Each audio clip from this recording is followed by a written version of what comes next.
Bonsoir à tous. Comme promis, la correction du premier TP.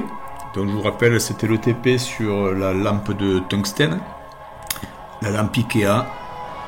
Donc 12 volts, 20 watts. Donc au sommaire, une petite introduction, l'étude préliminaire, l'étude à faible régime et l'étude à fort régime. Tout ça pour essayer de déterminer les caractéristiques du filament, sa longueur, son rayon, sa masse. Bon, il y aura le formulaire également. Donc voilà, l'idée c'est que ce filament de tungstène qui a été inventé par Thomas Edison, donc il est constitué d'un fil, c'est souvent un double enroulement, une double spirale. Donc ce fil, si on était capable de le dérouler, il a une certaine longueur et une certaine section, donc un rayon.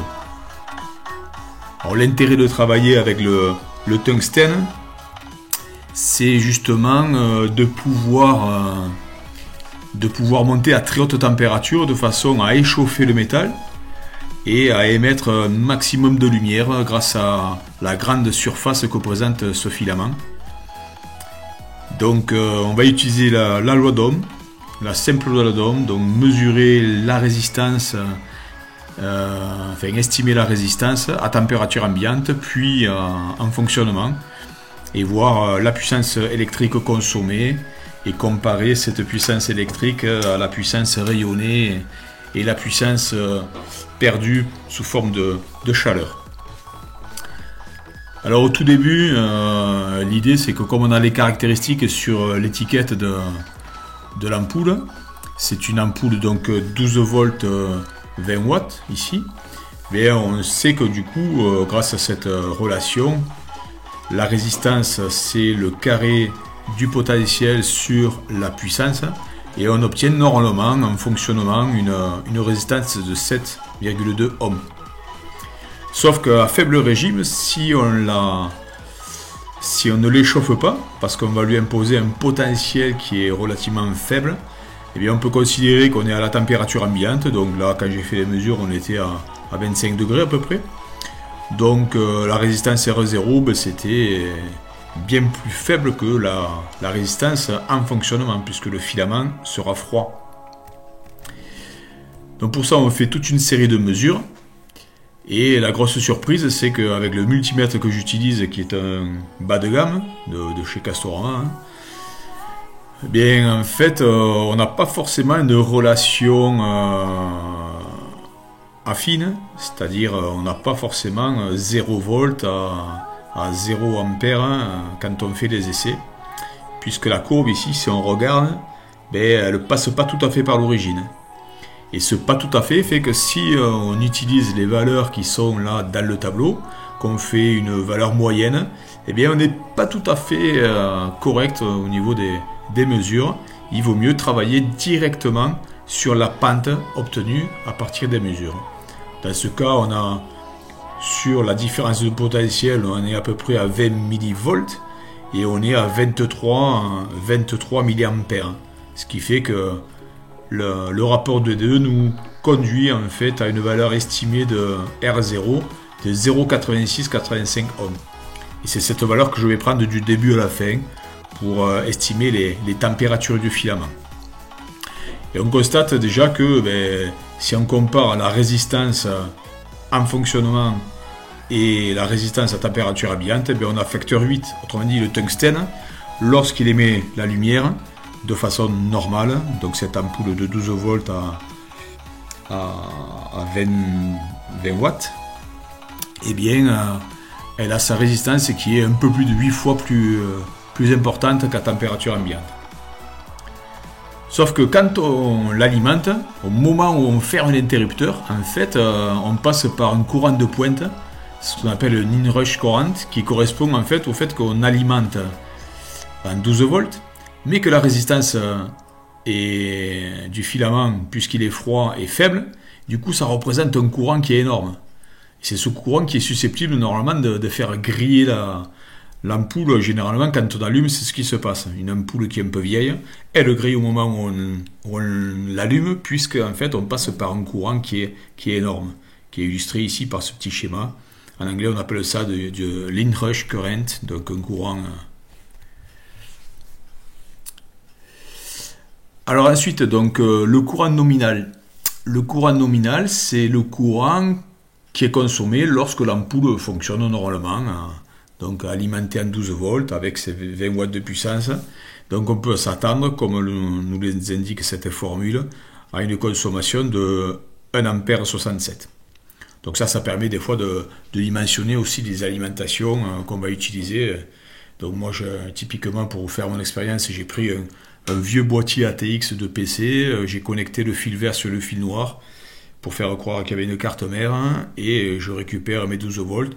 Et bien sûr, donc c'est une alim 300 ou 400 watts, enfin, c'est largement suffisant pour faire ce type d'expérience. Alors, maintenant, à fort régime, eh bien, on va avoir un échauffement du fil. Donc, de façon classique, on va mesurer sur des potentiels imposés en réglant mon alim. Là, j'ai une façon, moi, d'imposer certains potentiels grâce à ma carte Arduino.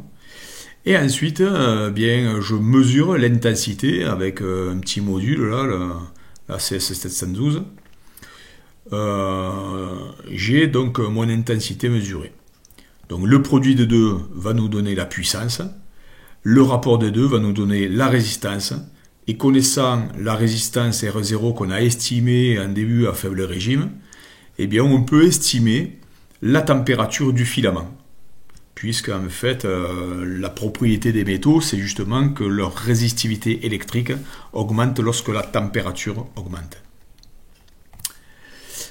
Donc la température du filament en fonctionnement, dans notre cas, ben, ça serait 7,2 si effectivement on atteint bien les 7,2 ohms en fonctionnement à 20 watts, avec la résistance estimée à température ambiante et la température ambiante. Grâce à cette relation, on aboutit à 1700 Kelvin. Donc c'est relativement chaud. Et c'est tellement chaud que si Edison n'avait pas mis son ampoule sous vide, eh bien le tungstène se sublimerait. C'est-à-dire qu'il passerait directement de l'état solide à l'état de gaz et le filament grillerait. Alors en fonctionnement, cette température de filament correspond à un maximum d'émissivité à une longueur d'onde qui est de 1,68. Et 1,68 microns, en fait, on est encore dans l'infrarouge, même si on a quand même une composante qui va traverser en fait le domaine visible. Globalement, on a en fait que de l'infrarouge, c'est ce qu'on a sur cette courbe-là. Donc l'émissivité, on voit qu'en fonction de la température, ici typiquement c'est le spectre du soleil. Le soleil, ben, on reçoit un mélange de toutes les couleurs, tout ça mélangé fait du blanc, sauf qu'une partie de la lumière, le bleu notamment, est diffusée dans le ciel à cause des petites particules. Donc une partie du bleu est absorbée, donc du blanc on soustrait le bleu, il nous reste le jaune orangé que l'on voit à l'œil nu et que l'on voit encore plus sur l'horizon lorsque le soleil se lève ou se couche. Mais lorsqu'on refroidit, en fait, on voit qu'il y a une toute petite composante, là ici on a à 3000 K, donc on a quand même un mélange de toutes les couleurs, donc on est globalement blanc et un peu plus froid, donc vers les 1800 Kelvin, eh bien on va voir que la composante orangée. D'où cette couleur un peu incandescente lorsque on n'allume pas suffisamment l'ampoule. Donc voilà, le tableau, on reprend les valeurs qu'on avait mesurées en surface. Donc j'avais mis un thermocouple K avec le petit module Max 6675 qui permet de faire la conversion des millivolts du thermocouple en un nombre que peut comprendre l'Arduino. Et ce nombre après est converti en degrés Kelvin. Enfin, en Kelvin. On dit degrés Celsius, mais on dit Kelvin. Voilà, et maintenant, si on fait la différence entre la température estimée à partir de la mesure de la résistance et cette température de surface, eh bien, on a un écart entre le filament qui est chaud, ou moyennement chaud, ici, pour les faibles valeurs, ou le filament qui est très chaud. Mais on voit que aussi la température de surface, on est monté à quasiment 110 degrés au niveau de l'ampoule de verre. Et quand on fait maintenant donc, le rapport de la puissance sur la température du filament à la puissance 4, eh bien on a un terme qui passe par un maximum et qui tend vers une valeur limite. Cette valeur limite, ça va être justement le paramètre petit b, qu'on a ici, qui permet donc d'estimer en fait à l'arrivée le rayon du filament avec la valeur estimée à température ambiante pour le R0, la résistance. Ces deux valeurs vont nous conduire justement au paramètre. Alors la petite difficulté du problème, ça a été justement l'établissement de la température qu'on appelle T1,5, où en fait on a la moitié de la puissance qui est consommée par radiation et l'autre moitié par convection ou conduction. Donc à bas régime, donc à basse température, on a une certaine pente avec ici dans une échelle logarithmique, en fait on est avec un coefficient qui est proche de 1. Donc on a bien une loi de puissance de type A multiplié par T-TS à la puissance 1, donc bien proportionnel à cet écart de température.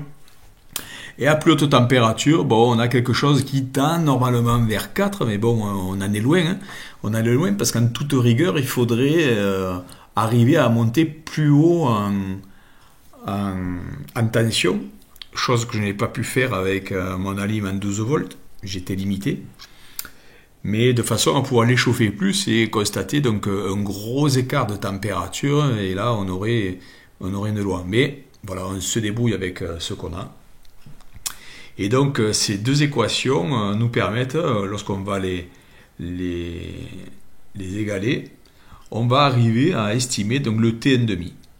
Le T1,5, en fait, on l'obtient ici. On se rend compte que le log, donc en base 10 de T1,5 moins TS, ça fait 2,68. Lorsqu'on estime cet écart, on est à 484 Kelvin. Mais ensuite, il faut revenir sur le tableau de température parce que là, c'est l'écart qui vaut 484.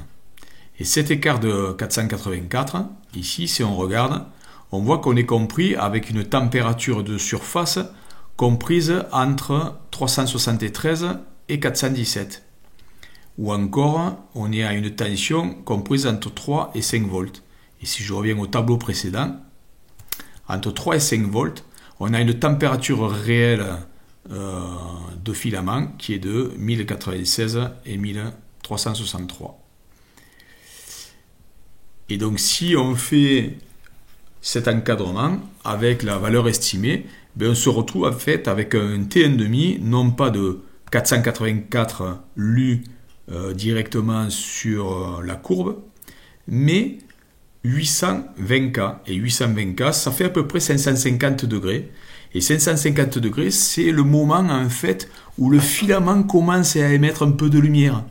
Là, si je regarde un métal chaud, eh bien, en fonction de la température du four, eh bien, on aura des couleurs avec du rouge sombre, du rouge cerise, du rouge orangé, orange, jaune, jusqu'au blanc pour les relativement hautes températures.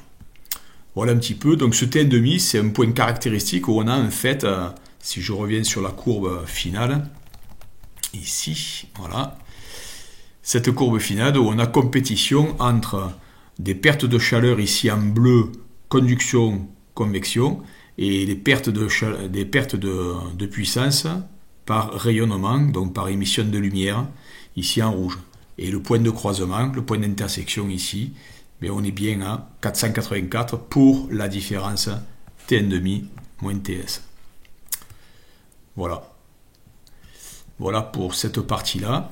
Autre petite remarque, donc justement, le régime, donc je vais juste baisser un petit peu le facteur d'échelle, voilà. Voilà, le régime que j'ai là. Ici, on voit clairement que à très basse tension, donc les quelques millivolts qu'on avait imposés, on a ici une pente qui est quasiment 1. Cette pente de 1 correspond à une loi de puissance où on a I proportionnel à V. Et ici, le coefficient de proportionnalité, en fait, c'est l'inverse de R0. Dans notre cas, on arrive à peu près ici à 1,16. Et si je prends effectivement log de I égale log de V moins log de R0, le moins log de R est 0. Si j'ai log de V égale à 1, enfin si j'ai V égale à 1, ici à 10 puissance 0, log de V égale 0. Donc du coup, ce point-là, il vaut bien 1,16. Ici, là j'ai 1, là j'ai 2. Donc 1,16 c'est ce point-là et c'est bien la coordonnée du point I égale 1 sur R0. Ensuite, là on a l'effet du début de l'échauffement du filament. Si on regarde la pente, on voit qu'elle diminue. Cette pente qui diminue, ça veut dire que j'ai 1 sur R qui diminue, donc R augmente. Et ensuite, là, j'ai une loi de puissance où je tends vers une loi limite. D'accord ? R augmente, mais pas plus que ça. Et si j'extrapole, ici, ce point noir, c'est le point de fonctionnement à 12 volts. Ici, en bas, là, j'ai 10 volts à 10 puissance 1. Juste à côté, là, j'ai 12 volts. Et si j'extrapole, ici, ben, c'est la tension qu'il faudra appliquer pour faire griller l'ampoule, qui est aux alentours de 60-64 volts, en fonction des valeurs qu'on a déterminées. Si je reviens sur la valeur de la résistance, c'est bien ce que j'ai. À faible régime, ici, pour de faibles tensions, sachant que la tension, en fait, à la charge électrique près de l'électron, c'est de l'énergie. Donc faible tension, on n'a pas d'influence, pas d'échauffement du filament, donc on a le filament à la température ambiante, sa résistance. Et ensuite, échauffement du filament, la résistance augmente. Et ensuite, on rentre dans la zone de rayonnement, avec ici le point de fonctionnement à 12 volts, et un peu plus haut, la résistance que ferait le filament au moment où le tungstène se met à fondre vers donc 3695 Kelvin. C'est ce point-là. Par extrapolation, ici, ce point noir, puisque au niveau de la température, je suis ici à 1000, 2000, 3000, 4000, donc un petit peu avant 4000, c'est 3695. Et ça nous donne une puissance ici de 100, 200 et avec précision 224 watts. Donc il faudrait donc alimenter l'ampoule avec 224 watts pour la faire griller. Et c'est ce qu'on a ici.